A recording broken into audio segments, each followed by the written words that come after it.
everybody. Welcome to a Saturday edition of The Sweat. I am your host, Emerson Lotzi, surrounded by three dudes, three of my favorite dudes in the world. Josh Applebaum. Love you too, buddy. Hey, Steve Buchanan, Julian Edlow. How's everyone doing this morning? Ready for 2 hours of Army good Navy stuff? Day. That's right, it is. Maybe Christmas parties later today. That's right. Big Christmas party. Got big eggnog guy, as we found out about 45 seconds ago. Yep. This is huge. It's life-changing stuff. So is what's coming up in this show. Ross Tucker's going to be here, everybody. We're heading out to Weymouth, Massachusetts to hang out at Vitamin C Brewing. So we'll talk Army-Navy game because that is the reason he is in town. In-season tournament in the NBA, Jules. Yeah. 2 teams left standing. We'll see which bets you like for that one. Hopefully you got a few on your betting card. And bowl season. Which bowls really stand out to you, 2 bowl-loving potato chips? But we will start with working up a sweat. And right now, Bukes, what has you feeling some moisture on your face? Yeah, weird way to put it, but just thinking about that game tomorrow with the Eagles in Dallas, it's really hard for me to think that the Eagles are going to lose 2 in a row at this point in the season. Even the way the Cowboys look right now? Well, and that's the thing, and that's kind of the point for me here too as well, is we keep talking about how good the Cowboys have looked over the past month or so. They've been absolutely on fire. But the quality of opponent has been extremely lackluster. Yeah, I mean, they've beat the Giants, they've beat the Panthers, they beat the Commanders, they beat the Seattle Seahawks. Like, not exactly teams that I'm going to say, wow, that was a good win. Now, they did obviously beat the Eagles once already, so that's going to come into play here as well. But to me, and especially since Jalen Hurts has been here, as a starter back a couple years ago, they're 7-5 straight up coming off of a loss with Jalen Hurts as a starter. This just feels like a good spot for Philly to just kind of right the ship here. Because, they're still the number 1 favorite to get that number 1 seed. They're minus 135 to get the number 1 seed in the NFC over there. I just like Philly in this spot at plus 3.5. It's very rare that you're getting them as underdogs. This is the 3rd time this season you're getting them as an underdog, and I just feel like it's a spot I can't pass up. I think it's also a really good teaser lay, getting them up to 9.5 for this week. But I like Philly this week. It's hard to get away from that for me. You seeing any movement with this game right now early on here, Mr. Analytics? Yeah, so I don't want to bust Steve's bubble here today, but we got a sharp move. Wait, what? Yeah, I know what you were going to say. Burst his bubble. Bustable? Yeah, sorry about that. Yeah, Got my phrases mixed up. I like the Cowboys in this one, Steve. I'm sorry, my man, but nearly 60% of bets here are on the Philadelphia Eagles, but the line is going to the Cowboys. They open minus 2.5 up to 3.5. Now, to Steve's point, get the 3.5 if you want to sweat Philly here with the hook because this thing may get back down to 3. But looking at the percentages, again, the thought process is can't lose 2 in a row. Eagles are a good team. It's a coin flip game, but Dallas is playing great. Public's on Eagles. Line's going to Cowboys. I'm going to look toward a money line play here, minus 175. So maybe we can both win, Steve. You can cover the number. I'll go money line with the boys. But this reminds me a lot of last week, actually, San Francisco and the Eagles, where public was Eagles, but line went to San Fran. Same thing this weekend where it's going to Dallas. All right, Jules, you have any early leans in that game, or do you want to take us to your no sweat bet? Or not your no sweat bet, but what you're working up a sweat on here? Love busting bubbles. Love the Cowboys on Sunday Night Football. I put them out early in the week, right after the Niners-Eagles game ended, actually. I was like, this is a similar spot for Philly because they just got done with a hard-fought, physical, emotional game. Now they got to go on the road to Dallas, and Dallas, like San Francisco, long week. They played at home on Thursday night. A lot of time to prep for the Eagles, and they got the revenge spot from the narrow loss in Philly early in the year. So that's going to be the side for tomorrow. We'll tease that. But for working up a sweat, we got the Heisman coming up, and it's been kind of an award that we've gone back and forth on all year. Michael Penix at one point in time was the odds-on favorite. And now you've got Daniels just kind of running off the board. So for me, the only thing that I find interesting is that Michael Penix Jr. did win the Maxwell Award. 8 of the last 9 winners of the Maxwell Award have gone on to win the Heisman Trophy. So was this a consolation prize for Daniels getting the Heisman, or is it an indication that Michael Penix Jr., 13-0, beat Oregon twice, Daniels loses 3 times for LSU. Is it an indication that, he's still alive for the award or that it is going to Daniels? We'll find out soon. But I just found that an interesting note if you do have Penix Jr. at whatever odds, whether it was at the odds-on favorite or the 16-1 that he was before beating Oregon in the Pac-12 title game. Too late to bet any of that stuff, too. It's off the board. Right? So, off the board. Whatever you got, that's what you're playing at this point. But it is going to be an interesting sweat. Did you have any early season Heisman bets? This thing's been all over the place every single week. It feels like it's changed. I mean, to me, I think you could take a long shot on one of these dogs, but based on the odds right now, obviously you have Daniels a huge favorite. I think I saw minus 2,000, some crazy number like that. So again, the odds makers are telling you it's going to be Daniels. Could it be someone else? You're always probably at some point going to be due for a surprise here, but based on the voters, the stats, and you're also seeing a lot of these draft nicks kind of looking at mock drafts where Daniels could be a top 5 pick now. So the stats he put up were incredible. Oftentimes it is a stats award. Penix was the winner. Stats go to Daniels. Market says it's going to be Daniels. All right. We're working up a sweat. What are you warming up to right now? So I'm going to warm up by going to the ice, Emerson. Whoa! Going to some hockey here. I want to get my Hockey, analogies dude? right. I was a little rocky to start, busting bubbles, bursting bubbles. So let's go to the ice here. I had a play last night on the Edmonton Oilers, and I'm watching this game, and I'm looking at Connor McDavid, the best player in hockey, and I'm wondering to myself, what is McDavid's odds to win the MVP, the Hart Trophy? So I look it up at DraftKings.com. Plus 300. I'm saying to myself, that's a pretty good number on Connor McDavid to win the Hart Trophy.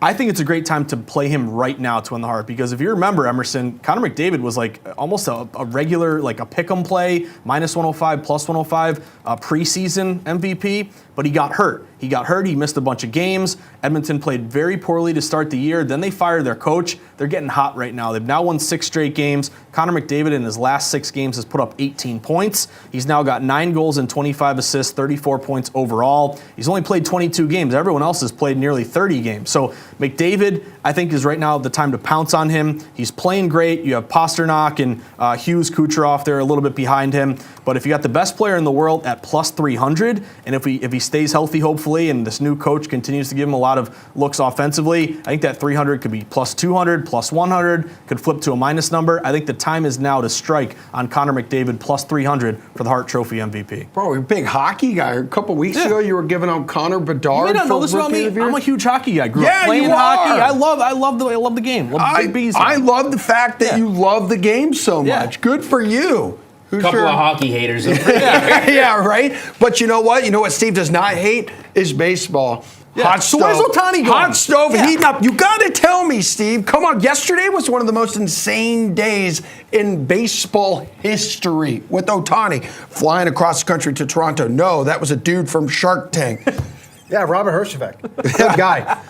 I actually saw him at a pizza place in Boston last night. And then there was the report, too, that people were like, oh, for what it's worth, an entire sushi restaurant has been rented out, and someone's like, "Oh, thanks a lot, man. It was a surprise party." It was a birthday party.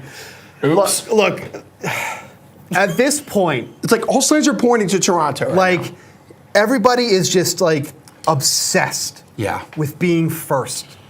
Everybody has to go on Twitter or X, whatever you want to call it, and be the guy that broke the news that Shohei Ohtani is going to Toronto or Shohei Ohtani is going to wherever.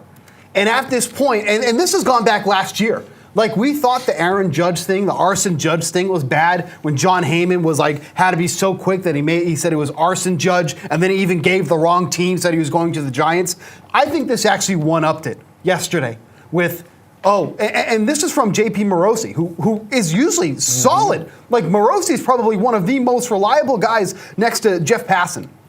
But Morosi was so wrong that it was laughable. And it's at the point now where it's like, we just need good information. Yes. Like, what is the big deal about if you're first? Like 2 years down the line, when Ohtani's playing for the Blue Jays, are people sitting at like a table having dinner and they go, remember Morosi was first reporting that news about Ohtani? Nobody cares.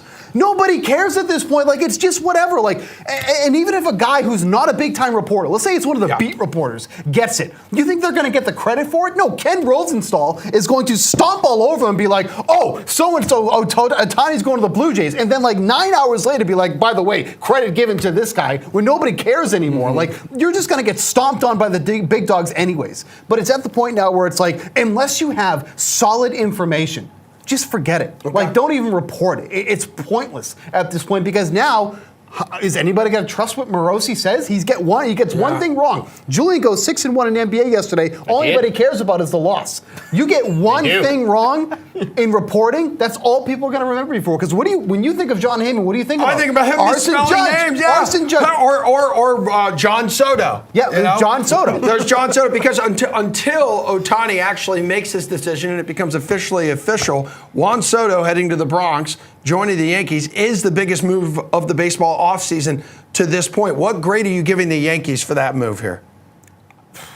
Because what could end up being a one-year I would rental, say, well, that's right? the thing. I say you can't judge this move until you find out what he's doing next year. Okay. If this was a one-year rental, horrible move because they gave up some good prospects, which you had to with the caliber of the player.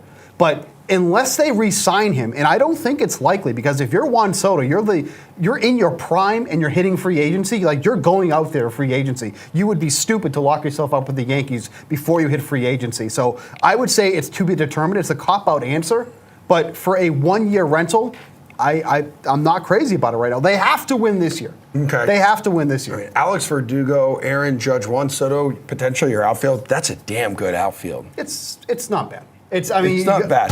The rest of the team's got issues, though. All right, yeah, no, very true. We saw that last year. Coming up, what's cooking around the world of college basketball while history is on the side of Tommy Lloyd and his newly ranked Arizona Wildcats. Top of the mountain, baby.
right, time to talk some college hoops, gentlemen. And for the third time this season, there was a new number one in the AP Top 25. So this coming after previously top-ranked Purdue fell on the road to Northwestern last weekend in a Big Ten opener. Arizona has moved up one spot this past Monday to the top of the mountain. Wildcats have one of the toughest non-conference schedules in the country here, Jules and Josh. So they're off to a 7-0 start under third-year coach Tommy Lloyd. So today against Wisconsin is going to mark his first game as head coach of a number one team.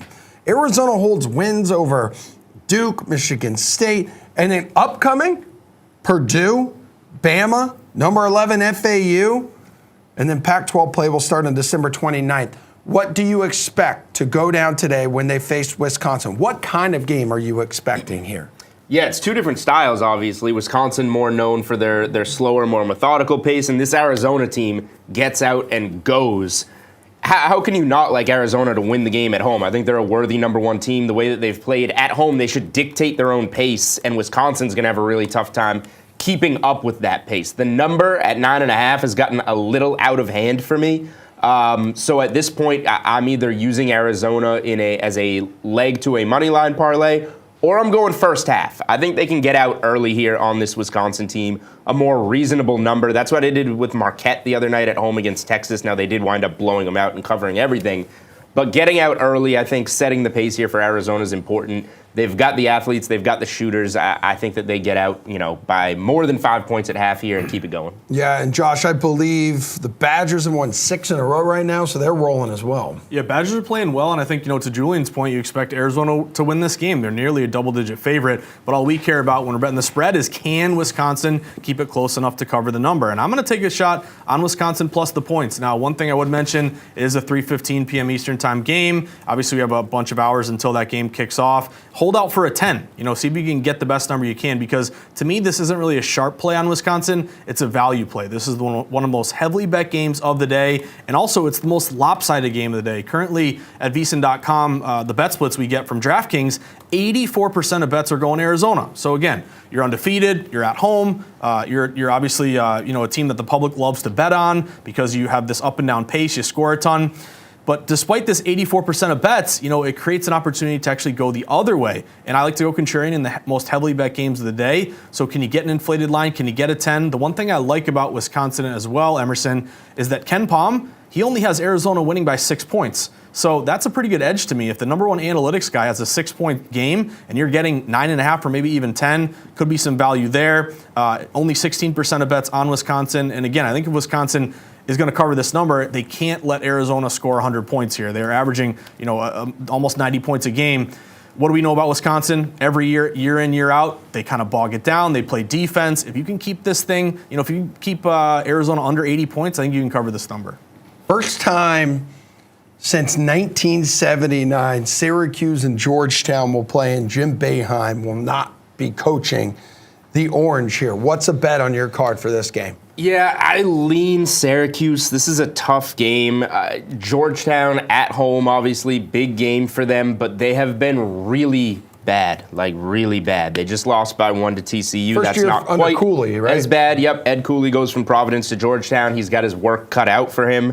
But Georgetown beat Merrimack by 2, Jackson State by 7, American by 5. These are supposed to be bye games for them at home, and they're squeaking by. Syracuse, they're nothing special this year, but they're at least polished in a way. They've played against Tennessee. They've played against Gonzaga. They've seen some good competition and hung in those games until getting kind of banged around late. I would lean Syracuse as a short road favorite. I'm going to stay away and see what happens this early in the season. But I think Georgetown's got a lot of work cut out for the Hoyas this season. Any reason to like Georgetown here, Josh? So maybe from a contrarian standpoint, home dog, right? Exactly. That's your angle, Julian. So if you're a heavily bet game, and also this is an 11:30 a.m. game. Hallelujah. We get an early game that we can sweat here, which is great to get our day started. But to Julian's point, Syracuse is the popular bet. Right now they're getting 73% of bets, 75% of money from DraftKings right now. They have seen a little bit of line movement. You open Cuse -1, 1.5. You're up to 2 at at a couple shops here, so I respect the line moving to Syracuse. I don't think it's just a pure public play of, kind of a big-name school who has been in the tournament so many times. But also, I think if you're looking at a KenPom projection, he's got it right on the number right now. He's got Syracuse -2. So I'm with Julian. I don't really love this either way. I would lean Cuse because of the line move, but I'm also going to respect the fact that you have that home contrarian dog opportunity here for Georgetown. One thing that did jump out to me, though, if you look at the rankings based on KenPom, Cuse is 102. Georgetown is 177. So obviously they are the better team, should get it done. But I lean a lot on home road, guys. When you get to college basketball, that's a huge discrepancy home road. It's kind of tough for these 18, 19-year-old kids to go into a new environment and get a win. Again, I'll lean Cuse, but probably going to be a layoff play for me. All right, Jules, Bama and Purdue here. We talked a little bit about this one before the show. Game is technically on a neutral site, the Coca-Cola Coliseum in Toronto, but home crowd should firmly be on the side of Zach Edey and the Purdue Boilermakers here, right? Yeah. That's where this kid's from, a large kid. He is a large kid. And this number's probably a little bit too large for me to bet, but I don't know if I believe enough in this Alabama team. They're not nearly as good as they were last year. They don't have quite the weapons that they had last year. So, again, this is probably this board. There's some really good college basketball games today with college football. On an off day, other than the spotlight on the Army-Navy game. But there's also some really tough ones to bet. So I think Purdue gets by here. It's a day where I'm probably going to have a two-leg money line parlay of two favorites and kind of figure out who those are. Purdue is one of those teams in the pool that I'm kind of looking at, but I'm not going to lay 6 with them this early in the season in a neutral game against an SEC team. But that said, maybe Josh is going with the points with Alabama here, like Wisconsin. I haven't seen enough from Alabama yet where I can trust them not to lose this one by double digits. What do you think, Josh? I am going to take the points. You know me too well at this point, Julian. Yep. This is one of your most lopsided games of the day. Just talked about, obviously, the lopsided games that we're looking at with the Arizona play, but same thing here. I mean, if you look at Purdue, they're getting 91% of bets. That is extremely lopsided. It's kind of rare you get any team over 90% of bets. But what I like about Alabama, which is, again, I'll take the points with the Crimson Tide, is that it hasn't really moved at all. This is kind of a line freeze. You open around, Purdue -6, 5.5, 6. It's maybe moved a half point or kind of hasn't moved at all. Why hasn't it moved? If it's such heavy betting here on Purdue, it tells me there is some liability on Alabama. Number one contrarian play of the day, KenPom has a 5-point game, so if you're getting 6, a little bit of an actionable edge there. Unranked versus ranked. Again, we saw Purdue, they had trouble against Northwestern. They end up losing that game as your number one team in the country. Then also, if I'm betting on a dog, guys, it doesn't really matter the sport. I want a dog who can score, especially spread sports. Keep pace, backdoor cover, cover the number throughout the game. You look at the points per game, Alabama is 94 points per game. I mean, they are scoring a ton. They're shooting 50% from the field. That spells to me maybe a backdoor cover or keep it close. I'll take the points, super contrarian play here with Alabama. All right, so from unranked versus ranked to ranked versus ranked here. Let's talk top 20 matchup with Illinois and Tennessee. So the Vols desperately need this win, Josh. Like you've mentioned the KenPom teams already. They just dropped 3 games to top 15 KenPom teams. So Purdue, Kansas, North Carolina, Vols have an early season win over Wisconsin, but the offense there for Tennessee has really sputtered. Yeah, that's true. I mean, the one thing I would say, both these teams are ranked pretty high, 20 for Illinois, 17 for Tennessee. The public's taken Illinois in the points, which I totally get it. Kind of similar rankings here. Might as well take the points. It feels kind of high, 6.5-ish. But it looks like maybe it's a fade the trendy dog play. The more I look at this game, guys, Tennessee Volunteers, they're only getting 44% of bets, but 64% of the money. So if I'm going to play a spot here, especially in a heavily bet game, if I can be against the public and get a good low bets, higher dollar bet split, this is a play to me to look toward Tennessee. I think if you see the 6.5 get up to 7, that's going to be a late indication here that respected money's on Tennessee. But Julian, what do you think? Can Tennessee cover that number? Oh, yeah, this one I'm a little more confident in. I do like Tennessee here a lot. Emerson mentioned Tennessee's already played some of the elite national championship contenders in the country. They are well tested. They're at home for an early tip. And this Illinois team, a lot of respect for them. They're good. They have some really good players. They've had a tough week. They just went on the road on Saturday, won at the rack at Rutgers, tough road win. Then they go to MSG on Tuesday night, get a win as underdogs against FAU. Now you still haven't been home. Now you're on the road again at Tennessee against the Vols. This is a spot to lay it with Tennessee for me. I think they do win with margin.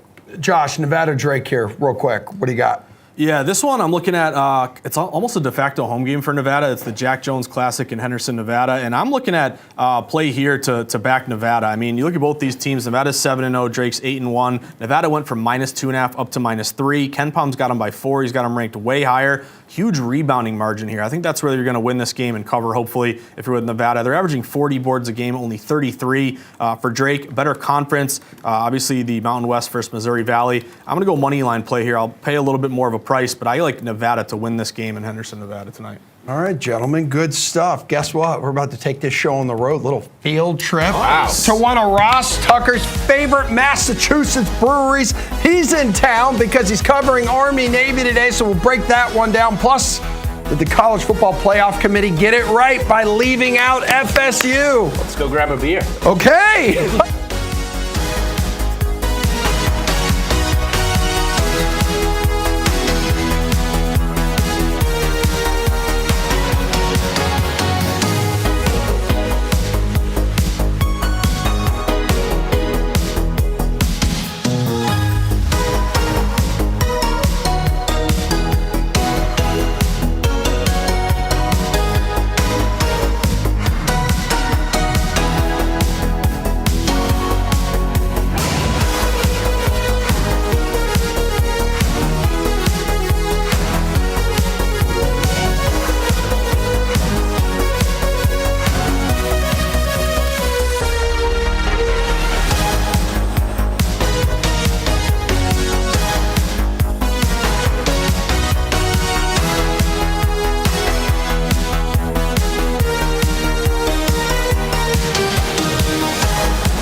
What's up, everybody? Back here on The Sweat. A very special segment today on this Saturday because typically Ross Tucker, you're in studio or you're on our screens doing your podcast. It's actually him. That is him.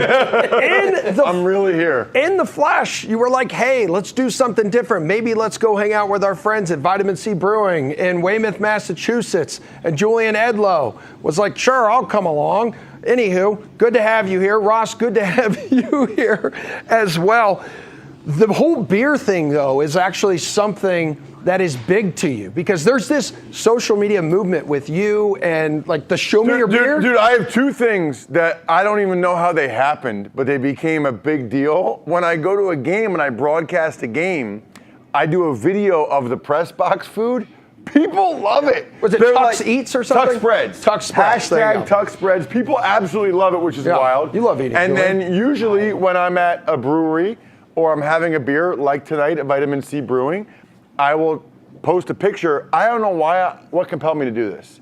I was having a beer, I took a picture of it, and I wrote hashtag show me your beer. I must have gotten 300 replies from guys. It was a Friday night or Saturday night, and everybody started sending me pictures of their beer, and the algorithm, I guess, went crazy. Like if people reply to you, and if they reply to you with an image, I have no idea how it works. All of a sudden, I'm glad I did it. All of a sudden, you weren't drinking alone anymore, Ross. No, that's correct. I was drinking with millions of people, and now I get people that send me beer just so I can do the show me your beer thing. It's amazing. Army-Navy, you're going to be on the call of this game at Gillette Stadium. How special is this game? I've always read it's like one of those bucket list items, or it should be for college football fans around the world. So, in all sincerity, it's probably my single favorite day of the year. Great. And I say that for a couple different reasons. Number one, I don't know how everybody feels about our country. Sometimes you feel good about it, sometimes you don't feel bad, whatever, right? If you want to feel really good about the United States, go to an Army-Navy game. I mean, the pride, the patriotism, the stadium is packed. Everybody there, every midshipman's there, they have to be. Every cadet's there, they have to be. And then everybody else there is mostly like their parents and people. So the pride that you feel being in that stadium that day, it's hard to describe. And the other thing is Julie and I were just talking about it before we started recording about NIL and the transfer portal and all that stuff. Well, first of all, different world. Army-Navy guys are not allowed to take NIL, right? Because they're government employees. You're not allowed to. You can transfer to Army or Navy, but then you have to start as a freshman again. Your credits, Emerson from UCF, do not transfer. Do not apply. What do you mean? My theater major credits? You start as a freshman again, right? So, and honestly, there's some really good players, right? Like Leo Lowen's a really good player for Army on Saturday, but they're really not going to the NFL, right? So, I have a healthy appreciation for the purity of it, the fact that these guys are legitimately playing for each other for that game that day. They don't have agents. They're not going to go train for the combine after this. They're going to go train for something way more important than the combine, and I love everything about it. We always think like athletics, you want people to get a bigger message from it. These guys will go at each other the whole game, and then after the game, they'll sing behind each other's alma mater, and then a year later, they're on the same team. That's the United States military. Yeah, I know you have a healthy appreciation for everybody in that stadium. Julian has a healthy appreciation for the under in this game. How many years in a row is it? Seriously. So here's the trend. It's funny. You know why you're not seeing the tweets as much this year? Every year we're accustomed to seeing the tweet. The Army-Navy game has gone under X amount of years in a row. Leading up to last year, it was 16 unders in a row.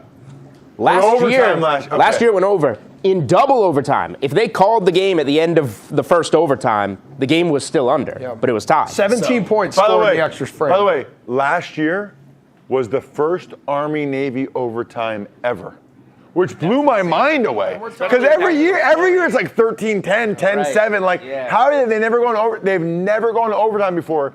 They go to double overtime. That's the only reason why it went over. Now, as of recording time, You know, little sneak preview, Thursday night.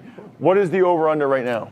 I believe we're at 27.5. So that's the thing. We're now at like all-time lows for the total as well. Like those 16 in a row, if you use 27.5, some of them did wind up going over. We're using a new number. We got to adjust a little bit.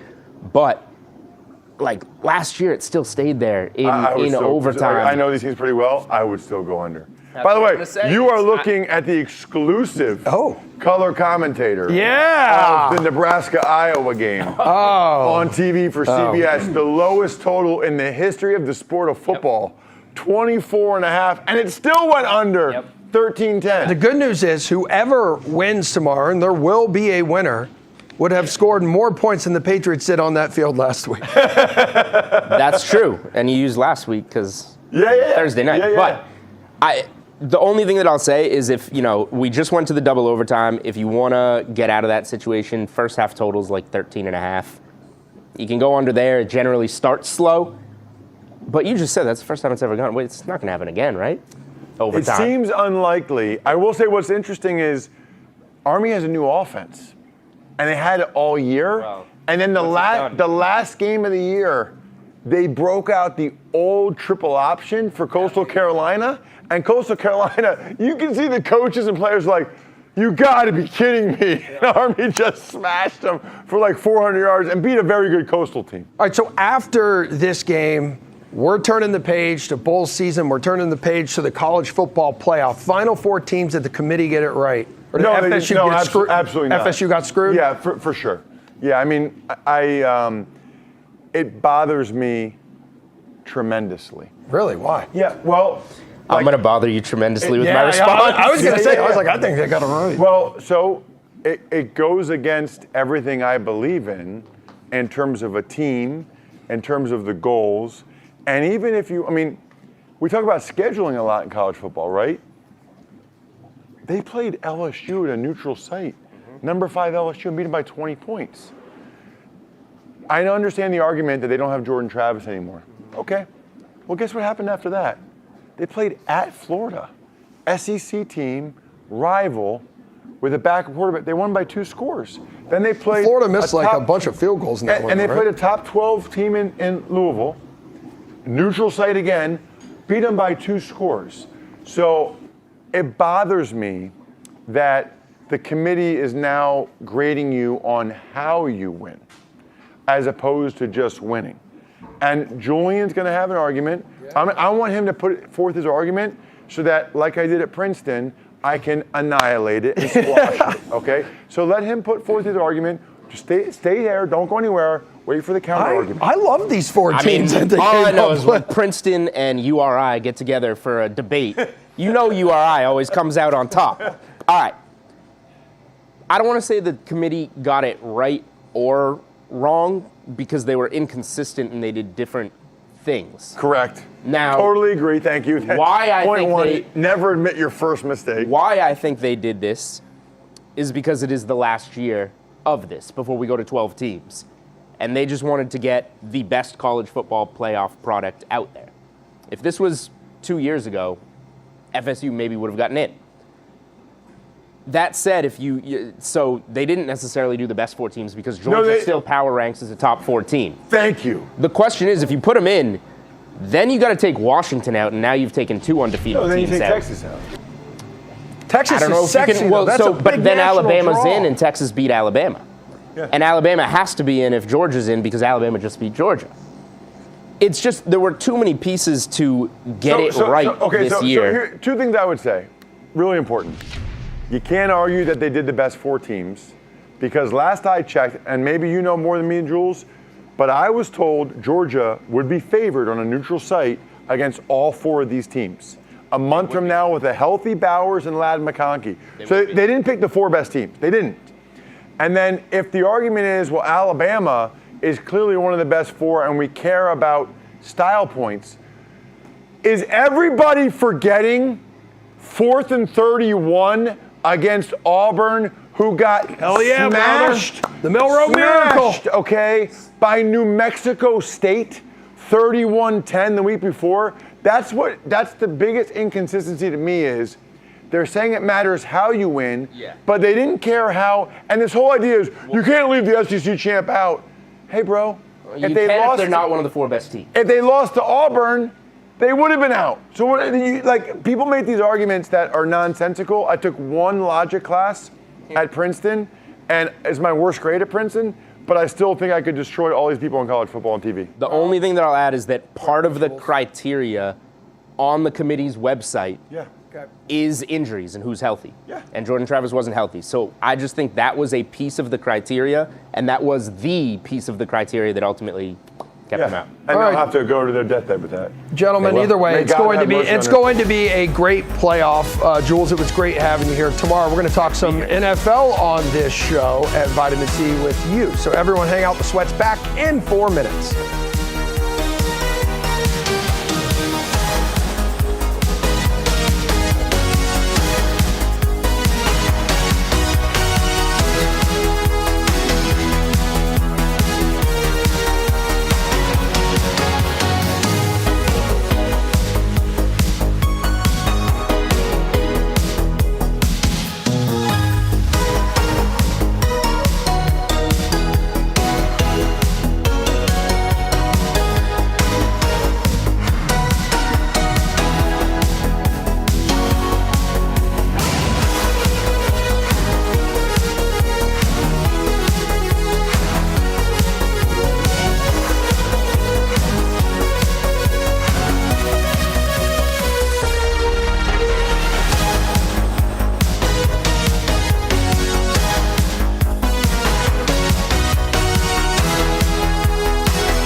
One final game to go. Army-Navy today, but soon, just a few weeks away, on New Year's Day, the college football playoff will arrive. The Wolverines clashing with Bama. The Huskies colliding with the Longhorns. You know who is not on that screen and in that picture? Who? FSU. Jules, we've already heard your opinion on the entire situation as we just hung out with Ross Tucker at Vitamin C. But Josh, FSU, which side do you fall on? Like, is it a disgrace that they were left out, or did the committee make the right call here? I think they made the right call. Absolutely. It surprises me how worked up people get about these things. I totally understand why if you have a rooting interest in it, but let's just look at kind of the reasons why FSU didn't make it. I mean, give the kids credit. You know, you go undefeated, you win all the games you play, you can only play your schedule. But once your quarterback got hurt, that was basically your season right there, because once Travis went down, this is a team that with their backup, you know, didn't score many points their last few games. And you got to think of it this way, Emerson. At some point, you got to learn life isn't fair. Learn it now in college before you get too old. This is a great microcosm for life in general.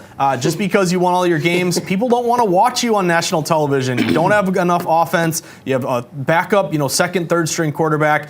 To me, it's a test case of, yes, you won all your games, but this isn't a product that ratings would want to, kind of follow on. Also, you look at some of these look-ahead lines, they would have been a massive dog if they had made the college football playoff. So I want more competitive games. I want star players. I want to get these starting quarterbacks, not backups. So I think they got it right. And then also, just looking toward the next game against Georgia, everyone's pounding Georgia, Emerson. They're Georgia's 14-point favorite right now. Huge favorites. They opened like 13.5. They're up to 14. They're getting 85% of bets. I kind of lean Julian here in a blowout here with Georgia, but what I do like about this game is the under. You saw it open 45.5. It's down to 45, even 44.5. Right now, only 20% bets. 76% of the money is on that under. You have really no offense, backup quarterback with FSU, two really good defenses, both top 20 in overall defense. Again, I like the under in that game, and I am not at all, upset about FSU not making it. I don't think they deserve to make it. They were downright bad in those last 120 minutes of football. Like, when the committee is sitting there and it's halftime against Louisville and the score's 3-0. Yeah. They're sitting there Their going like, decision's already made. We can't do it. Like, Can't put them in. Subject the country to that. First of all, they're hoping that they just ultimately lose and make the decision for them, and then they didn't. They're like, all right, well, we got to do it. I mean, in the two games that they had to be dominant, Jules, they just were anything but dominant in those games. Their chance to get in, if they want to complain about not getting in, was blowing out Florida and blowing out Louisville, and they weren't able to do that. Okay, so in terms of now, we're just looking at the entire bowl picture here. Can be the playoff, can be any other bowl game you want. What are some of your favorite bowl games? What are some that we could find potentially on your betting card here? Oh, I like a lot of the bowl games. I love betting the bowl games because, like Josh mentioned, if you go through the splits on VSiN, there's a lot of splits that are 25% of the bets for 75% of the money, because we're betting on we're betting on both information and information that we're anticipating happening. And so one of the ones that I'll give it out at a bad number, we got this Missouri-Ohio State game. Missouri cares about this game. They're going to play everybody. This is a team that hung around with Georgia on the road in regular season games when they were at full strength, which they are now. Ohio State's going to be down to a third-string quarterback. They got receivers opting out, running backs opting out. The entire defensive line might opt out. Ohio State backups are very good players. They could start at most schools in the country, but Missouri is a top 10 team out of the SEC that is going to play everybody. This opened Missouri plus 6.5 and is down to what? Missouri's laying 2.5 right now. You got 42% of the bets for 59% of the handle on the points with Missouri. You got 36% for 64% of the handle on the money line. It's a bad number, but Missouri's going to win this game. Okay. So while it's still there, I will do this because I think this closes with Missouri on the other side of 3 as a favorite. Josh, there are 39 non-playoff bowls. Only 13 of them did not have a team lose either its head coach, offensive coordinator, defensive coordinator, or starting quarterback to like the transfer portal, opt out, or injury here. 13 of 39. So you can't necessarily look at a lot of these teams in bowl games and what they did in the regular season because so many of them will look different by the time their bowl game kicks off. It's a great point by you, Emerson, because, again, you got to cap these bowl games differently than you cap the regular season games. There's a lot of different factors at play. So one factor right off the bat is I like to go contrarian in bowl games. That's kind of my overall betting philosophy, but there's a reason why you do it in these bowl games. They're all super heavily bet. They're nationally televised. You get an influx of bettors who may not have, grinded each week in, week out throughout the season on college football, but it's the holidays, the game's on TV, it's in the background, and people are going to bet on it. So the ticket counts skyrocket for these games. Therefore, as Julian mentioned, looking at the VSiN.com splits page, I'm looking for teams that are getting less than half the tickets, but more than half the money. That's just a basic overall philosophy. And then also you got to look at the motivational factor. Like, I think Julian made a good point here with Ohio State. They're disappointed. They don't want to be in this bowl game. They wanted to be in the college football playoff. So disappointment. Missouri obviously is a team here with a really sharp dog to fave line move, great bet split. They're going to play all their guys.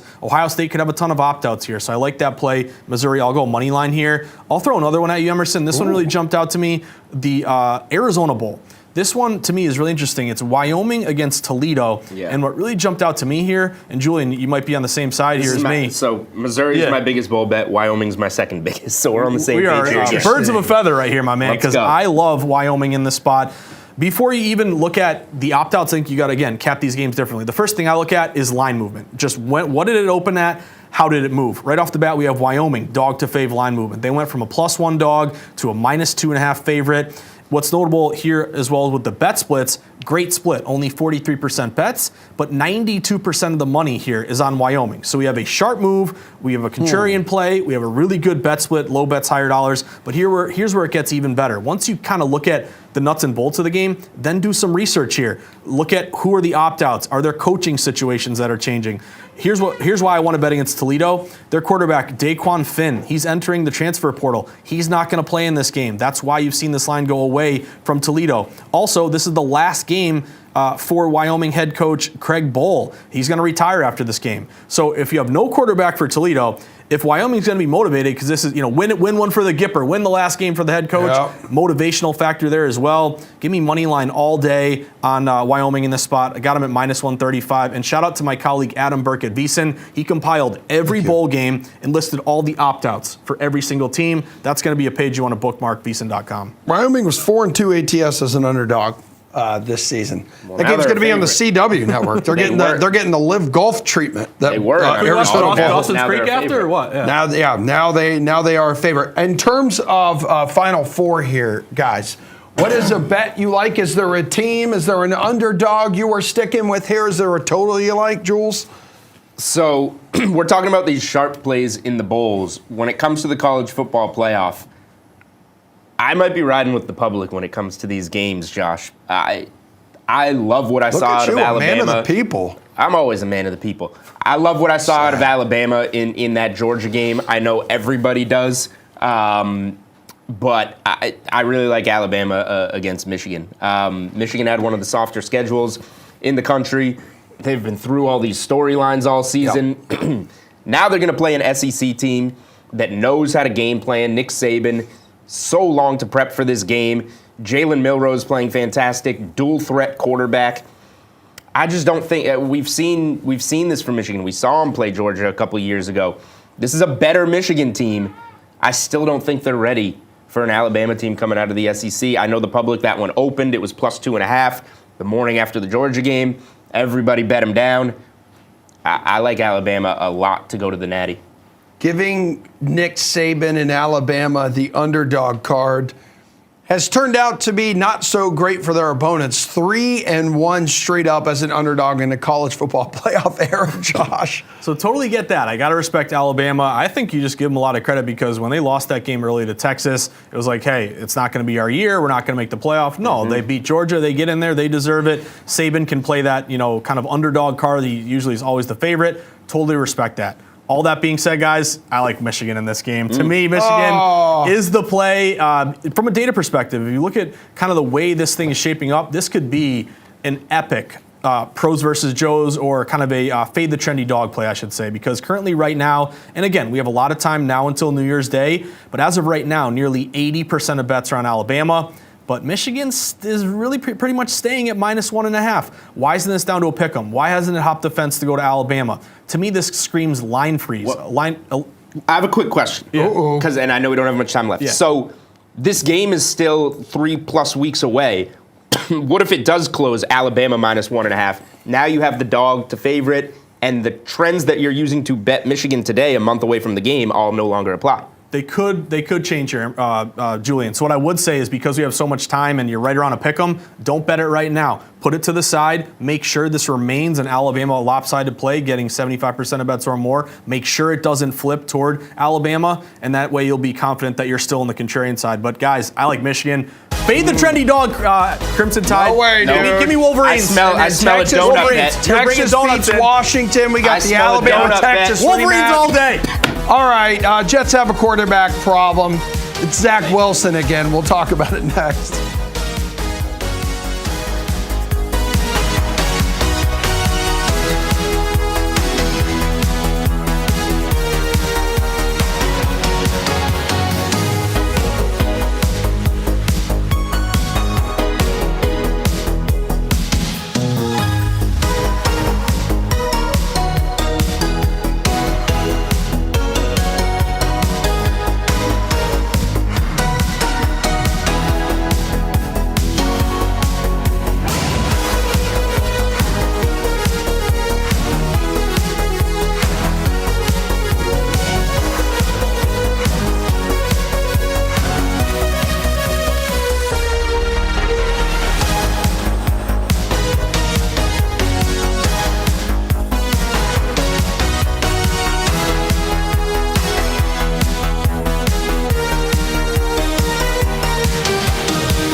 Hey, everybody, kicking off the second hour of The Sweat. I'm Emerson Latzia, Josh Applebaum, Julian Edlow. Steve Buchanan has returned here for a fun little NFL hangover segment. So let's overreact a little bit, shall we? We'll start with what we just witnessed on Thursday Night Football. Absolutely incredible. We saw the Patriots score 3 touchdowns in the first half. Wow. I didn't, right? Come on, let's give it up. Let's give it up. Yeah, all passing touchdowns. I'm not going to give it up because I had the under. Bailey, That was tough. Bailey's That was happy. tough. Wasn't that like the lowest total that we've seen in DK Sportsbook history or something like that? Well, DK Sportsbook history, yes. Because Okay, there was yeah. no DK Sportsbook That's 30 years 1993. ago. So I think, though, one of the biggest stories here in this game, what frauds the Steelers are. The first team in NFL history, Steve, to lose back-to-back games to teams 8 games under 500. Somehow they still have a winning record. Well, that's the thing too. Like, this is like, you mentioned like how much of a fraud team this is. Like, they totally are. Yeah. Like, coming into this game, like a record over 500. Like, you look at that team and what they're throwing out there week in and week out. Now you have Mitch Trubisky, who Pittsburgh absolutely despises. If you watch that game, Booing him from just the like get-go. booing every single thing that this man did, which wasn't a lot of good stuff. Obviously, that 4th and 2 play call where he was throwing it 90 yards down the field when they just needed 2 yards to keep that game going was very questionable. But this is just a straight up bad team. And I think what really kind of gets them by is that defensively, like, they've been strong. They obviously have, when you have a Watt in your defensive line there getting to the quarterback, that's been their crutch all year long. Now he's in the concussion protocol, so who knows what's going to happen with that. But yeah, I mean, honestly, like, for somebody who's been a massive Patriots hater all throughout the year on this show, this is probably the best that they've looked all season long. And if Mac Jones ever takes the field again, that will be the biggest tragedy in Patriots history. But we're still going to cash the under 5.5 wins. That's basically a lock at this point. We're very happy about that. lock? Yeah. Well, they're going to win next week against the I mean, Chiefs? they could I win don't know. what? They just won. They're really good now. Against the Steelers. Who do they have? Plus 10.5 against the the Chiefs Chiefs next week. Yeah, I was going to say, and that was Yeah, I the game don't that know. was flexed Watch out out. of Sunday Night Football, or no, Monday Night Football, I think it was. And then Pats go to Denver, then they go to the Bills, and Yeah, then no, they'll they're not host- getting Yeah, there. they're You probably- know you're bad when you can drag Mahomes out of prime time. Yeah, for sure. Mahomes, Kelsey, and Taylor Swift, I actually. mean, out of the prime time. Steelers, again, Jules, winning record, they have the 3rd worst point differential in the NFL, minus 40. The only 2 teams worse than them are the Titans and the Bears. Yeah, that's not good. There's 1 or 2 teams every year that were like, how are they doing this? The Vikings last year with all Yeah. the narrow wins and putting up that ridiculous record. This year, the Steelers are one of those teams. They cannot move the ball offensively. They've been getting by on defense, special teams, and getting it when they need it on offense. But it shows just how low their floor is when you can allow a first half like they allowed in that passing game to Bailey Zappi and the Patriots, who just got shut out at home by the Chargers. Pittsburgh's not good. If there was a committee, they would leave the Steelers out of the postseason. We'll see if they actually wind up getting there, because in the NFL, you just earn it with your record. All right, Josh, they're 7-6. Could this end up being Mike Tomlin's first losing season there in Pittsburgh? You look at the remaining schedule. They're at Indianapolis. They host the Bengals. They're at the Seahawks. And then they're at the Ravens to wrap up the regular year. Definitely looks like a tough schedule, Emerson, but the odds makers actually expect them to go over 8.5 wins right now. Adjusted 8.5 is over minus 140. You look at that schedule again. Can you win, 2 more of those? I think it's doable. Can you split, 2 and 2?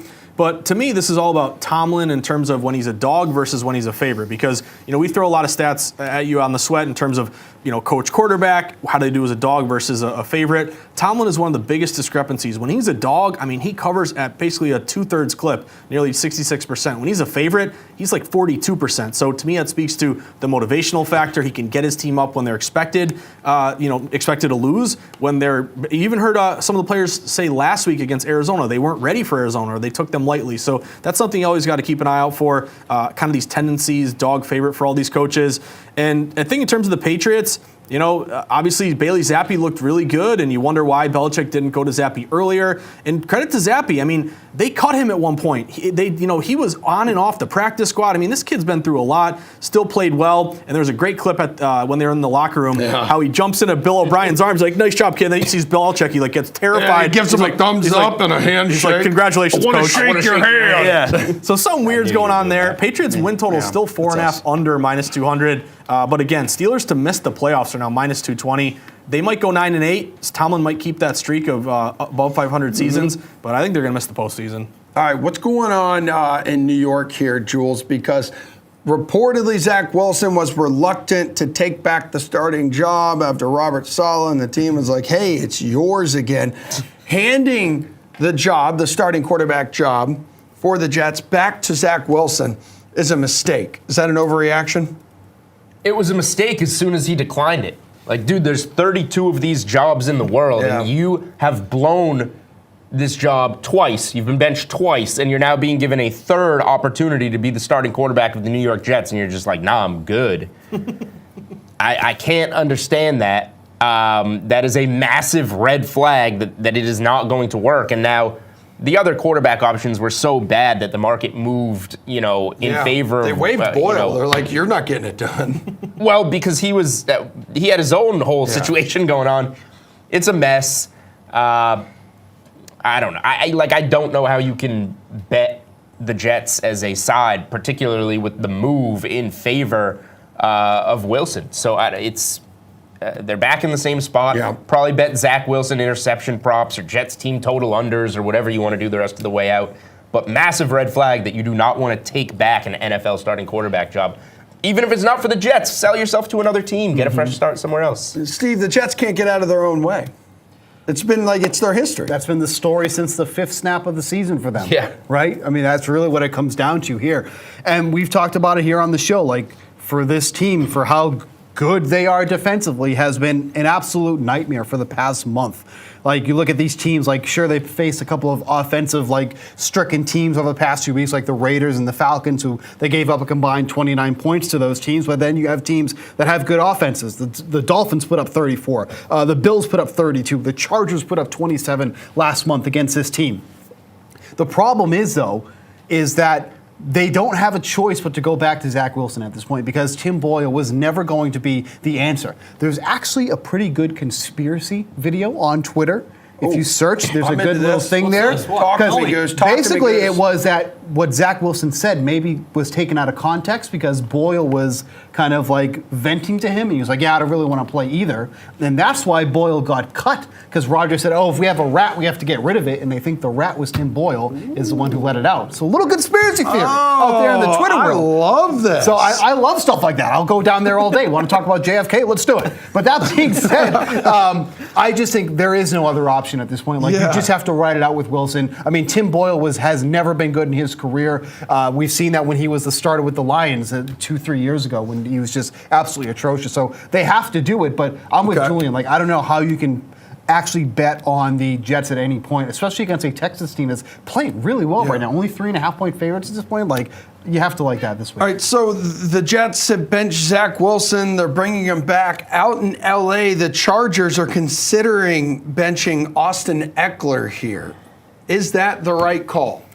I'm not sure if it is or not. I mean, you look at some of his prop bets, though, Emerson, I think he's a guy to take a lot of unders with this upcoming weekend. I mean, if you look at his receptions, receiving yards right now, 27.5, the under's -120. He's gone under this number in 2 of his last 3 games. What I really like is the under rushing yards. It's under 49.5 at -145, really juiced up. The under is, he's actually 6-9 to that number so far this season. And if you kind of look at the matchup here, I think it's a good spot to maybe take Denver or tease up Denver because this game actually opened Chargers -3 at home. The line's down to 2.5. And it's kind of the classic buy low, sell high. Chargers are coming off a win over the Patriots, 6-0. You look at the Denver Broncos, they're coming off a loss here, divisional game, line move here toward Denver. I think if you're wary, like right now, I'm leaning Denver. I'm going to hold out, though, for the 3, see if it climbs back to 3. If not, 2.5 up to 8.5. That could be worth a look. But I got to fit this in, guys. The Jets are sharp this weekend. I'm just telling you. I'm just telling you right now. Same old Jets, but they went from +4.5 to +3.5. They're only getting 17% of bets.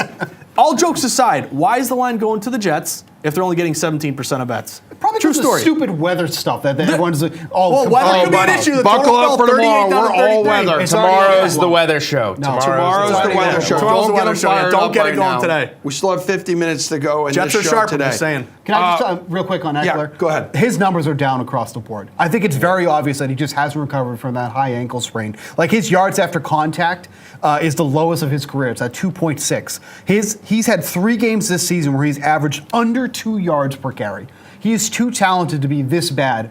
All of a sudden, that high ankle sprain, I think, has just absolutely just wrecked everything for this season. And if I'm not mistaken, I believe he's a free agent after this year. So horrible time to be having a down year on a contract year because he's 28 years old too as well. But with a similar snap count last year, he had at this time 15 carries of over 10 yards or more. He has 5 so far this year. And then, Jules, real quick before we head to break here, Justin Fields reportedly will be traded. The Bears aiming to select a quarterback here. Is that an overreaction to just trade him away, even though we've seen flashes from him, mainly with his feet?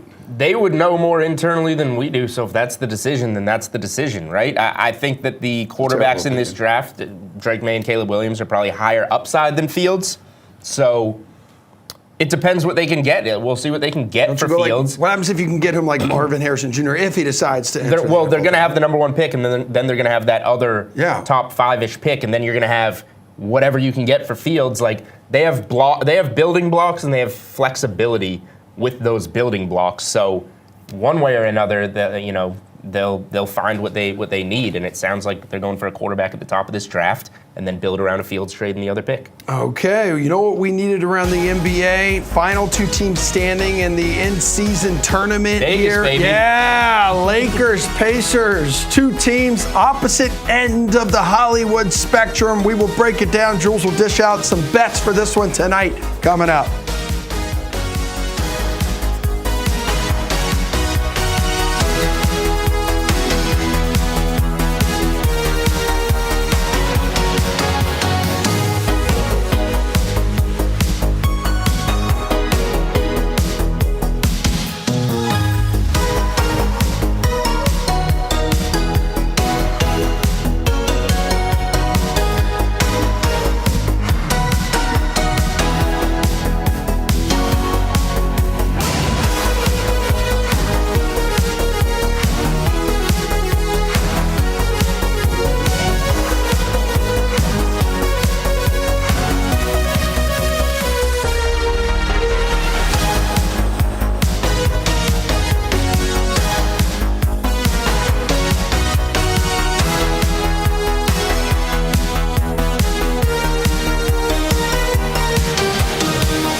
have a lot of Hollywood guys on this team, man. I think that we got a lot of guys that come in, put their heads down and work, and that just speaks to, what the city of Indianapolis is. We try to embrace that as a team and as a unit and just give the fans something to be happy about and just excited to follow. I mean, I'm very excited for, obviously, what we're doing, and, we still have a lot to accomplish.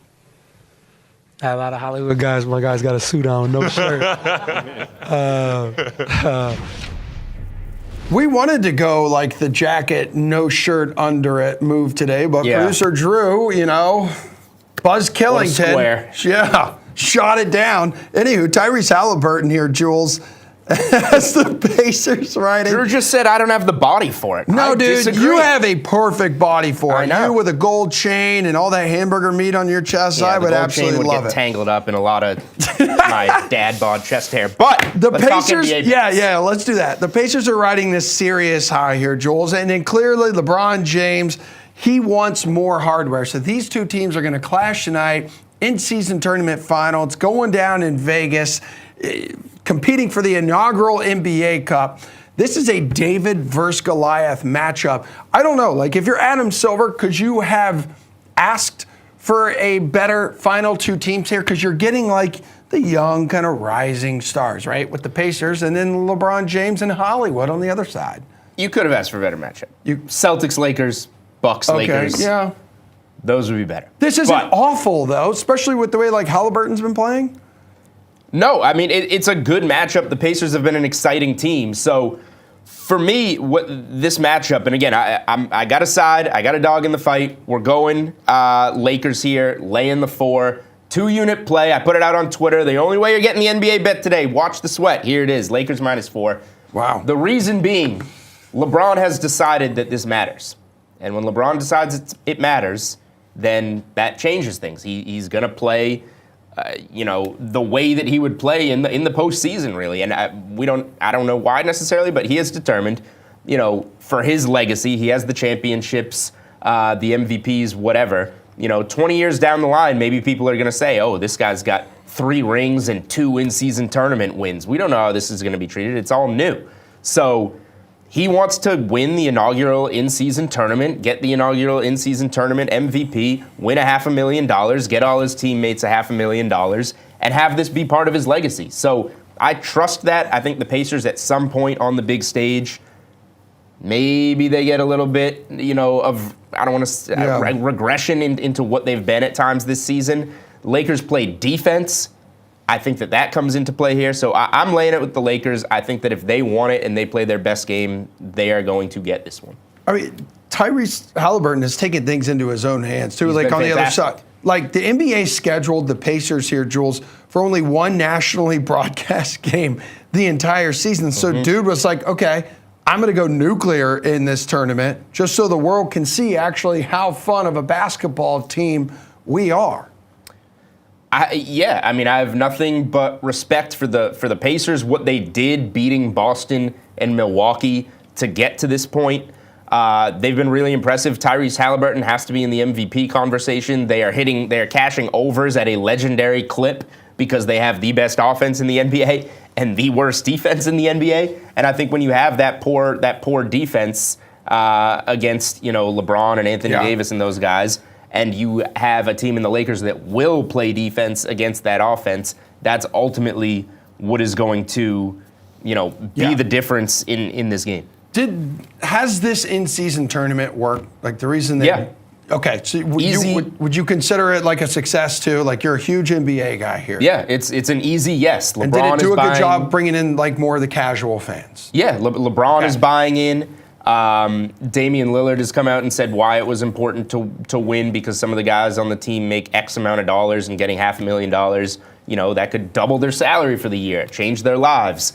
The Celtics hacking Drummond in that fourth quarter to get the point differential, showing their hand, and then when they lost in Indy, Tatum drops the F-bomb and says, I wanted to go to Vegas, man. Mm-hmm. So even if it's the guys that make the money where they don't need the $500,000 like Tatum, well then they just want to have a weekend in Vegas and be part of this. So there's a lot of reasons to want it. We've seen the players want it, and that's what matters. This has made games matter in November and December. So you like Lakers -4 tonight. Lakers -4 tonight. And then is there anything in the prop bets department department here. Again, you can go back to Halliburton just scoring out of his mind right now. Right? Yeah, and Halliburton assists has been a good prop, but I am going to stay away from the Pacers because the overs are a little bit inflated because they inflate totals, and I think the Lakers are going to dictate the pace more here, which means lower scoring. Wouldn't mind the under. From a prop standpoint, though, I'm going to go to LeBron. His player prop's 28.5. You got to lay minus 125 there, or you could just go 30-plus points at your standard minus 110 juice. LeBron dropped 30 in 23 minutes against the Pelicans, sat the whole fourth quarter. Yeah. I love that he's rested for tonight. He can go his 40 minutes if need be. It's the least amount of minutes, too, in his career, right, that he needed to hit 30 points, which is pretty incredible. I mean, he rarely only plays 23 minutes, but that was a mopping of a Pelicans team, by the way, playing really well. So I think LeBron to get 30, again, if it matters to LeBron, he's going to do what he wants to do. We saw when he wore what he wore to the OKC game last year to score 36 and become the NBA's all-time leading scorer.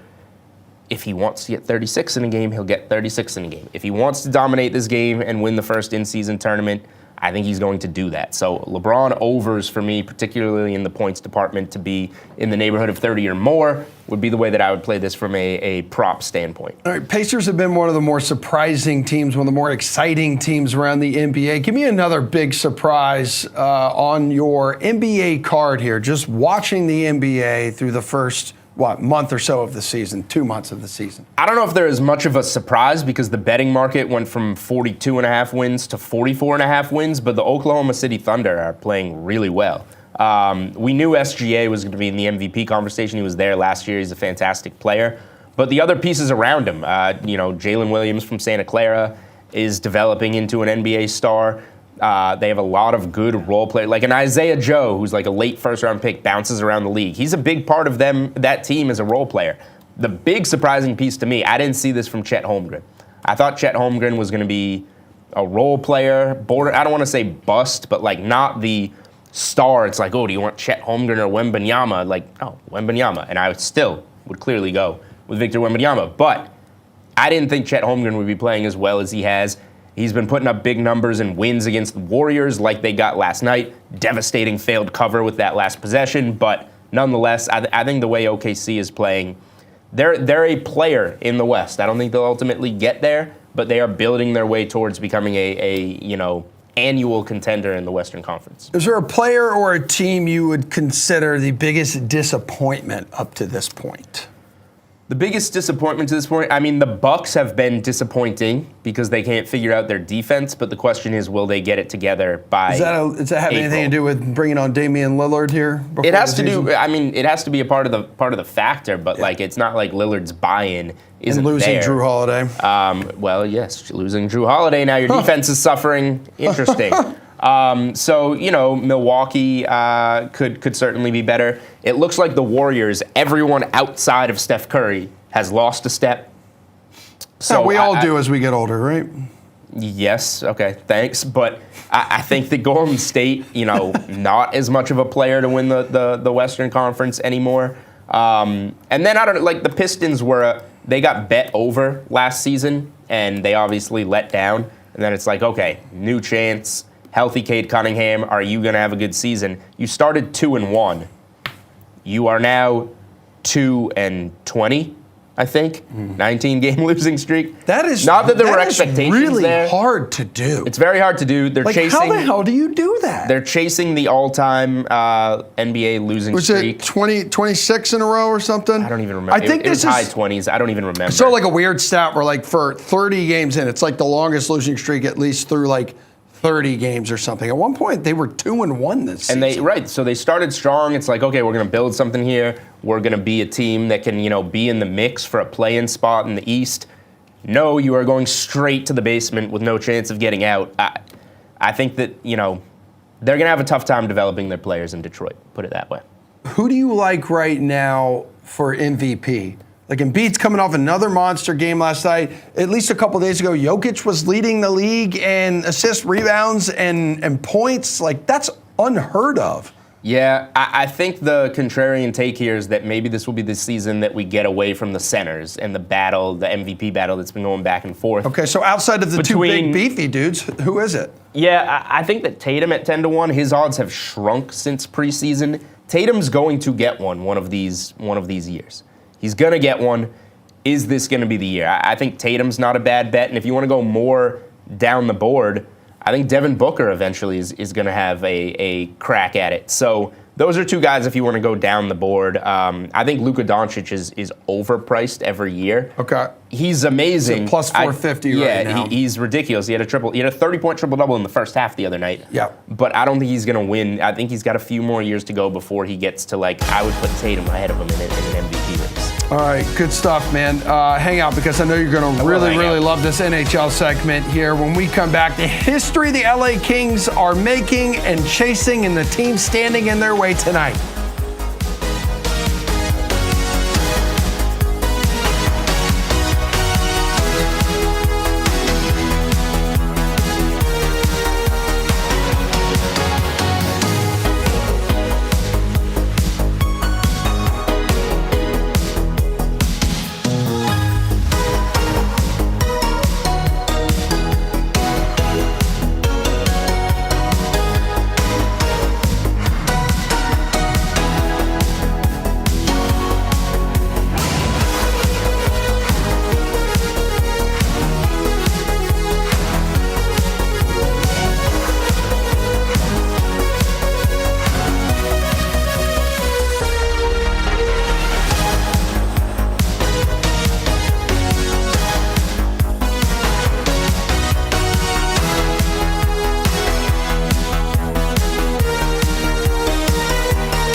screen, it is the Sweat, where it is time now for a healthy dose of NHL opening face-off. DraftKings Network contributor Jeff Ulrich, NHL.com's Anna Dua, kind enough to answer some of our hard-hitting hockey questions this morning.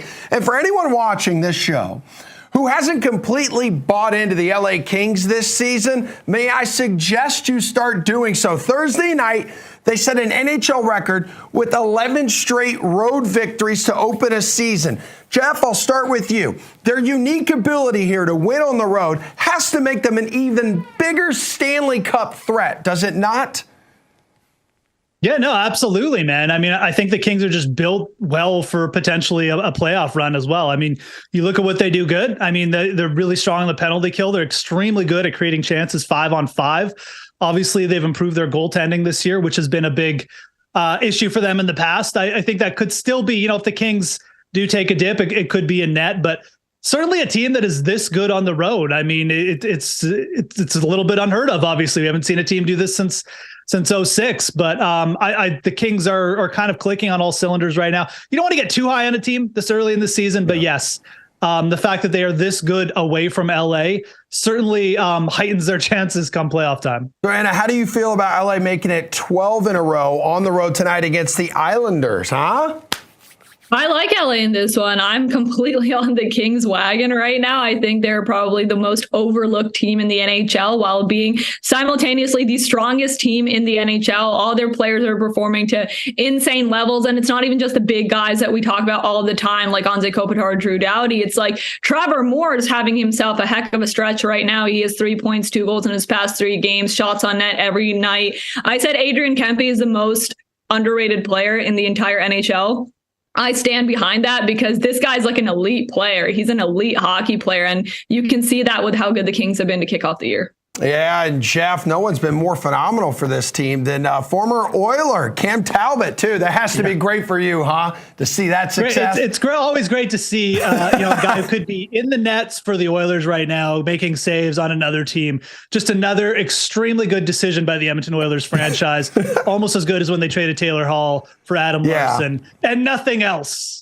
All right. Well, Anna, also cooking out west tonight. Vegas visiting Dallas here. So the Golden Knights continue a 6-game unbeaten streak. That was on Wednesday night. What kind of statement, though, do you think the Stars can make tonight with a victory? Because they've lost to Vegas twice already this season. They really need to make a statement right now. The Dallas Stars are a team that I had in the Stanley Cup final from the Western Conference, and I'm not loving how they're looking right now just because they're being overshadowed and they're losing some big games. And I'm waiting for the big boys like Jason Robertson to be playing at the elite level that he was playing in last season. Haven't seen that yet, but good news for the Stars. Mason Marchment's been awesome right now, and I really like him as a player to monitor in this matchup, and I think he's going to be a big part of if Dallas can earn a win in this one, but it's absolutely critical, guys. We saw what happened in the postseason last year for the Stars. They want to turn the tides and change the momentum a little bit if they want to be viewed as contenders at all. Jeff, the Stars are stumbling a bit here. They got 5 losses in their past 9 games, though they've lost consecutive games just twice this season. You think they can pull through and finally knock off the Golden Knights this season? Yeah, and I agree with Anna. Like, this is a big game, and I do like them in this spot, though. Yeah, it's been a little bit up and down, and they do need to get a little bit better production from their top players. But when you look at this team sort of set up against Vegas, I mean, Vegas has slipped a little bit recently as well. They split the series with St. Louis. They beat Washington. Great, good job. But I mean, lost to the Oilers, Flames, Coyotes. I mean, the Golden Knights, when you look at them versus Dallas, I mean, Dallas is kind of better at 5-on-5. Special teams actually give the edge to Dallas right now. I think Dallas comes away with the win here. I really do. They played the Golden Knights close a couple weeks ago. It was a 2-1 loss, but I think Dallas gets the better of them here, and I think this is a big game for them. Dallas needs to take a step up. They've got the ingredients there, but they haven't put it together yet. But this is a team that I think by the end of the year, you probably see them challenging for the top seed in the West. All right, Anna, Stars were your team in the West. Carolina was your team in the East before this season, and the Hurricanes are visiting Vancouver on tonight's slate. A run of consistent early season success, though, for the Canucks is kind of stalled, while the Hurricanes 0-3 on their current West Coast road trip. What kind of stacking opportunity do you think this game can provide in DFS? Oh, goodness. My sweet Carolina Hurricanes are going through a tough patch right now. But the good news is all of their metrics and numbers are still positive, especially in terms of stacking, because they have the best offensive zone time in the entire NHL. They have the most shots on goal per game in the entire NHL. They're allowing the fewest shots on goal per game in the entire NHL. So it seems like this team should be doing way better than they are right now, and they'll still have a lot of production. They run 4 solid lines. Natchez has been playing well. Their blue line, I've said many times, I think is the deepest blue line in the NHL. So adding a guy like Jacob Slavin to your roster looks really, really good. But it's tough right now. I really can't defend it. I don't know what's wrong. There's a little bit of a chemistry issue right now in Carolina. We saw how angry Rod Brindamore was getting, and rightfully so, because this is the worst this team has looked in his entire coaching era in Carolina. All right, Jeff, you look at the last 10 games here. Vancouver has alternated wins and losses, like just win one night, lose the next. That's after a 12-4-1 start here. But there's still a ton of talent to stack in this game tonight. Yeah, there is. And, like for NHL DFS, obviously, I do lean the Carolina side. I mean, I think Vancouver absolutely was due for a cool-off period after their hot start. They're just shooting the puck ridiculously. Their power plays cooled off a little bit. They're not as good 5-on-5 as Carolina. I think Carolina probably comes out on top tonight. And I think for DFS, again, that should lead you to potentially do the power play for the Hurricanes. It's in a really good spot. You got a bottom 10 penalty kill for Vancouver. Sebastian Aho, Brent Burns are the obvious ones, but Seth Jarvis is a guy I think you could mix in for DFS tonight. Svechnikov probably out again, upper body injury. Jarvis is getting some pretty consistent shots on net. 3 in his last 2 games. He's going to be on the top power play unit. I actually really like that one. I would, if I was going to make some kind of weird anytime goal call, it would probably be Seth Jarvis in the spot. So I like him for DFS, but realistically, the entire Hurricanes power play won here in a pretty good spot tonight. And Jeff, looking at the Rangers here, at times they can be so uneven. They're dominant, right, most of the time, but then occasionally they suffer a blowout loss, including most recently 6-2 to the Senators the other night. Artemi Panarin has points in 5 of his last 6, including 3 multi-point games here. Who's the forward you need to roster tonight? They're playing Washington, so I would almost say just roster all of them. I think it's a really good spot for them to bounce back, but I like Vincent Trocheck. He's, again, another guy gets really good, solid top power play minutes. Trocheck's been really good of late, too, getting a ton of shots. I just like the fact he's shooting the puck more. I think it's a really good spot for him to potentially get a power play goal as well against the Washington team that's just kind of eroding in a lot of spots this year. So you could pair him with Panarin. Chris Kreider is always good for power play exposure as well, but I really like the spot for Trocheck. He should cost you a little bit less than the top Rangers players as well. Anna, how about you? Panarin, where does he rank among your choices to play tonight at forward? Patrick Kane also on there, just made his debut, was held scoreless on Thursday night. I love Panarin. I think he's a great player. I think he's really showcased how elite he is this season, but you have to pay a lot for him. So I'll give you a little bit more of a value pickup that I think could help round out your roster. Tyson Forrester, the rookie for the Philadelphia Flyers. I really like this kid, and they have a tough matchup against Colorado, but the Flyers, they're looking good right now, and Forrester right now has 5 points, 3 goals in his past 5 games. That team has been the biggest surprise this season in my eyes, and maybe they keep it going and you can get him for a pretty good value. All right, well, Anna, you're going to love this because over on NHL.com/edge, we see Victor Hedman here is leading the league with 3 shots over 100 miles per hour. Tampa's in Seattle. Philip Grubauer has allowed 4 goals from way downtown. Where does this guy sit on your list of favorite DFS defensemen tonight? I love Victor Hedman once again. These are star players, right? You can't go wrong with having Victor Hedman in that matchup. But once again, I'll give you a little bit better value. And I'm going back to the Ranger game now for Keandre Miller, because he has points in 3 of his past 4 games with a whopping 3 goals and 4 points in that span. So he's been heating up right now, and he's one of the smaller names on that Rangers roster. And I really like their matchup against Washington. So if I'm not paying up for a guy like Panarin, I'd like to have a guy like Keandre Miller on my roster. All right, Jeff, he just played his 1,000th NHL game on Monday, so that was a 4-0 win over the Stars. He's in vintage form here. We're talking 5 goals, 22 apples, 11 power play points through 27 games. Yeah, Hedman's been around for a while, but he's not that old. It's a really good matchup. The Senators have a really poor, the Kraken have a really poor penalty kill. I would have no problem paying up for Victor Hedman. If you want another defenseman, though, who's in a really good spot, Shane Gostisbehere against the Senators. 10 power play points for Gostisbehere already. Detroit's been every Detroit game right now just feels like it's like 5-4, 6-4, something like that. So there's probably going to be points in this game. The Senators are terrible again. They've got just a bottom 10 penalty kill. Gostisbehere, again, very good power play specialist his entire career. He's carrying the power play there again. I think is a very good option. Almost like even if he's a little bit more pricey in the spot, it's just a game I would want exposure to the Detroit offense for DFS.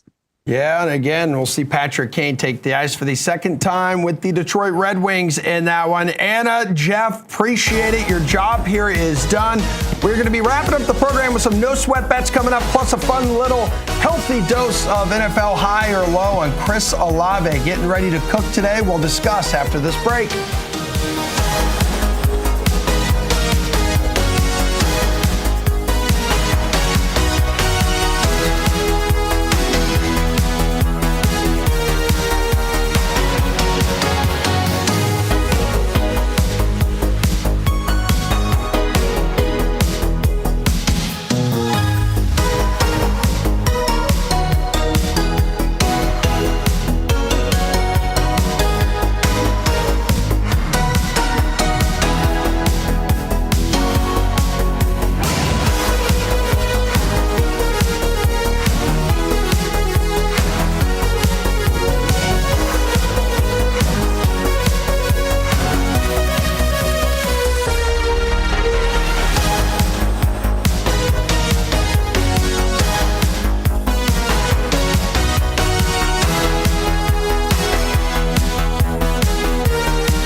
Hey, final block of the show, a show we call The Sweat. You can watch here 8 to 10 o'clock Eastern Time every Saturday and Sunday on DraftKings Network and VSiN. Emerson Lancia, Josh Applebaum, Julian Edlow, Steve Buchanan, wrapping up the program here with some NFL high or low before you guys dish out your no sweat bets. So let's start with the big one out in the NFC West. Seattle and San Francisco here. We just saw the 49ers take care of business against Seattle, winning by 18. So back at home now, they just absolutely smoked the Eagles last week. This line opened at 10.5, now up to 13. Originally, I was going to ask, man, is this line too low, Jules? But this seems like a good market adjustment here, no?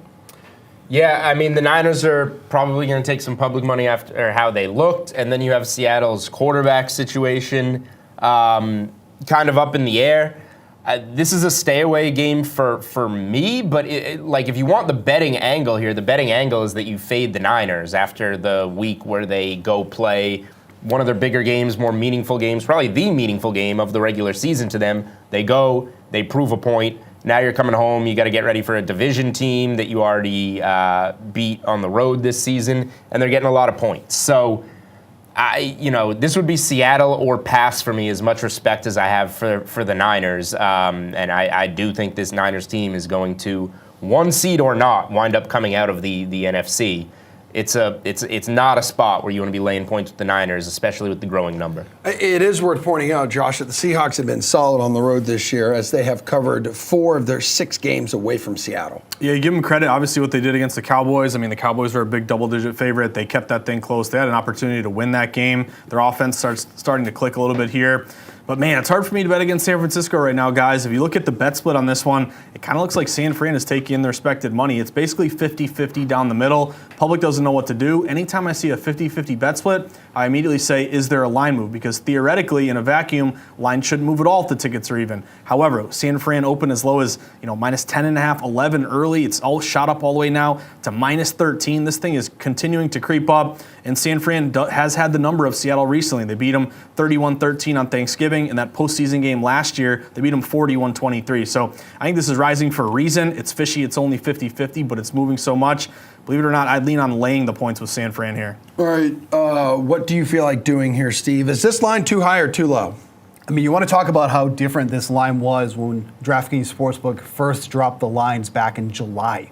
This was 3.5 in favor of the 49ers. So if you got that line, congratulations to you. But that being said, we still don't know the status of Geno Smith. And if Geno Smith can't go, because it sounds like he is a true game time decision, we're talking about Drew Lock getting the start here for the Seattle Seahawks. I don't know if you remember the tragedy that was his career back when he was with the Broncos. The only thing I will say is that Seattle's offensive line, this is probably the healthiest it's been all season long. They did get Abraham Lucas back last week. That's going to be a good matchup for them on the right tackle there. But man, it's really hard to not like the 49ers, even at this huge number at this point. They just decimated this team. What was it, Thanksgiving that they played there a couple weeks ago on Thanksgiving? Yep. It's hard not to like them at this point. Everything is clicking for the 49ers. They're fully healthy. They got all their arsenal of weapons. Brock Purdy is looking phenomenal, even with this absurd number at this point. I'm with Josh here. I think I'd be okay laying it with San Francisco. Josh, this total for the Jags at Cleveland game tomorrow is 33. Is that too high or too low? Before I answer your question, Emerson, you have sources down in Jacksonville. Is No, Trevor he doesn't. Lawrence going to play in this game or not? I need to know. He is trending towards playing, but very similar to Geno Smith, as Steve just mentioned. I think Trevor's going to be a true game time decision, but he's moving more and more every day in practice. This guy leaves his phone in Ubers in Jacksonville. You think he has good buddy. I wouldn't do that in Jacksonville. Okay, got it. I would do it in If Kansas you were the City. coach or owner of your Jags, do you want to put Lawrence out there after an injury? Absolutely. Just put him Dude, out there. he's if been in good to go? he's been in this situation like 3 times already this year. He is Brobocop. He is Gumby. He is more pliable than any other player in NFL history. You could bend him left, right, up, down, whatever way you want, and he's going to bounce back the following week. I like it. So, okay, here's the thing.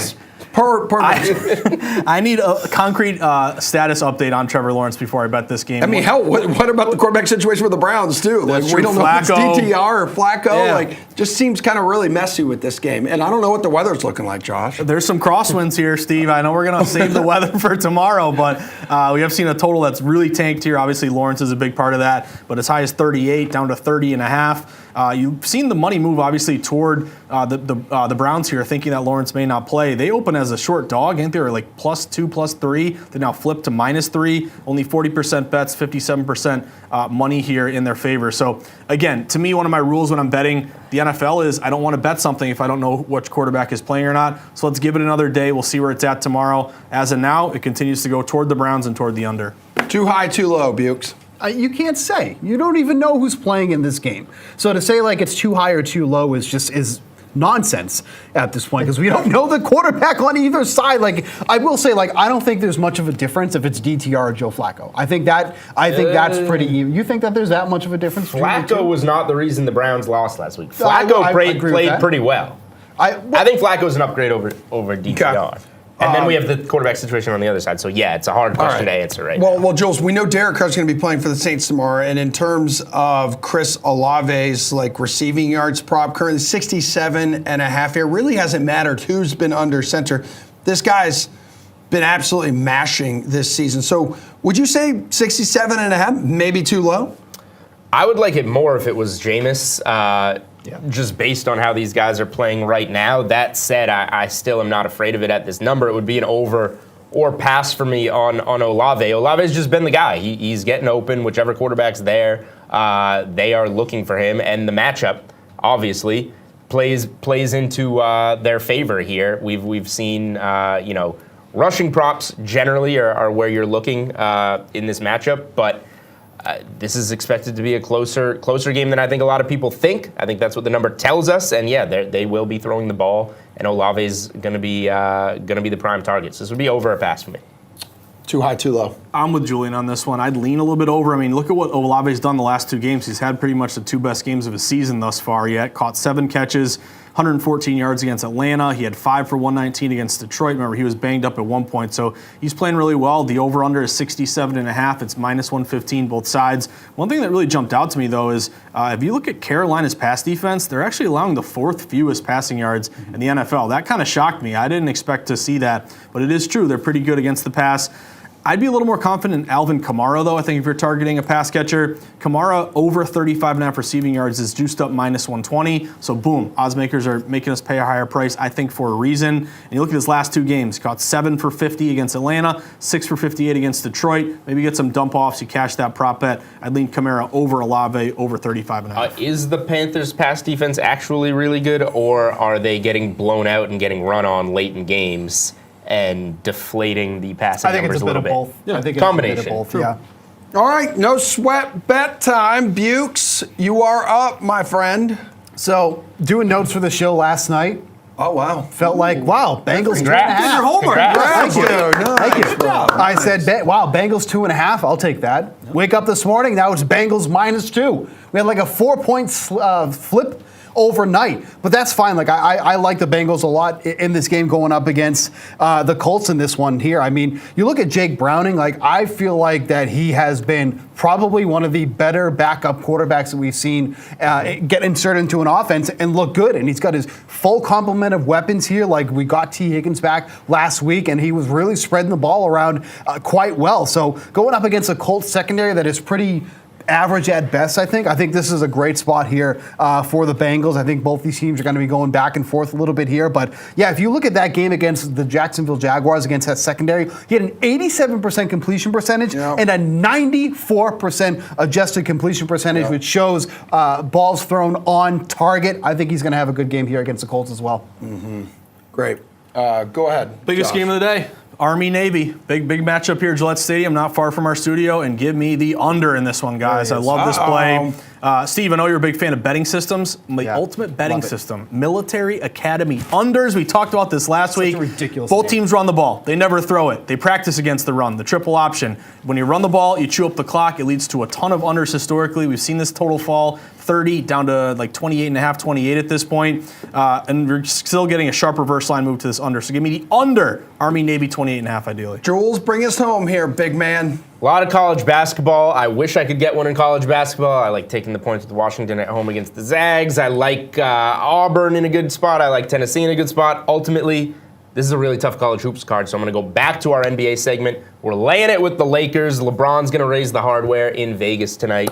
No sweat bet. All right, that's the show, everybody. We're back tomorrow morning, 8 o'clock Eastern time, all NFL, unless Brohe Otani decides Big to windy actually Sunday, sign. boys. Big windy Oh, Sunday. we are heavy on weather tomorrow. See you then. Dusty.